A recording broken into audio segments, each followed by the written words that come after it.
Bujang senang, siapa tak kata kahwin tak bahagia.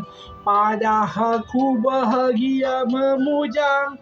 Tak ada siapa nak suruh-suruh, tak perlu nak didik budak nakal. Tak sekepala, tak sekeluarga, itu benda yang teruk. Lebih baik memujang dari cari perempuan tak jelas. Buat lagu pujang senang, lebih senang sekali. Nyanyi bebas itu bebas. Pujang senang, tapi ini bukan lagu buaya. Pujang senang.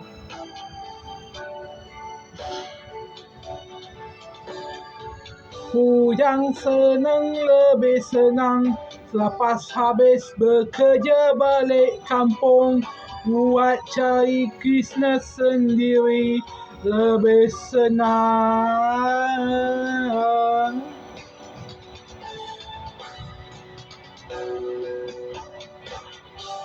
Nasiblah, nasiblah, begitulah nasib.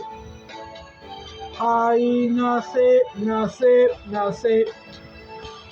Lebih baik nasib memujang daripada kahwin, daripada perempuan tak jelas.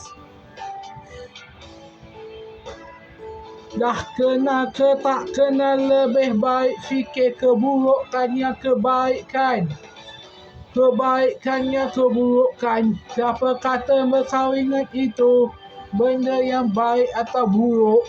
Perceraian, orang sepi saja yang bahagia berkahwin, sementara orang pintar yang luas, dia kahwin lebih bagus.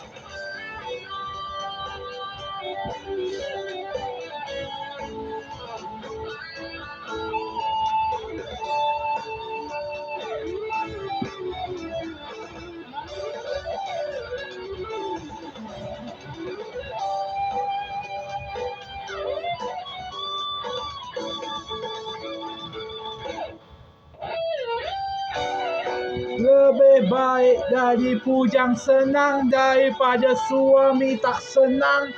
Ada anak, ada bini, tapi menyusahkan saja, macam orang Jepun yang suka menyusahkan. Agama tak jelas, agama inilah itulah. Kahwin-kahwin dapat anak tak betul, dapat keras. Lebih baik memujang daripada keluarga tak betul dapat. Itulah dari pujang senang.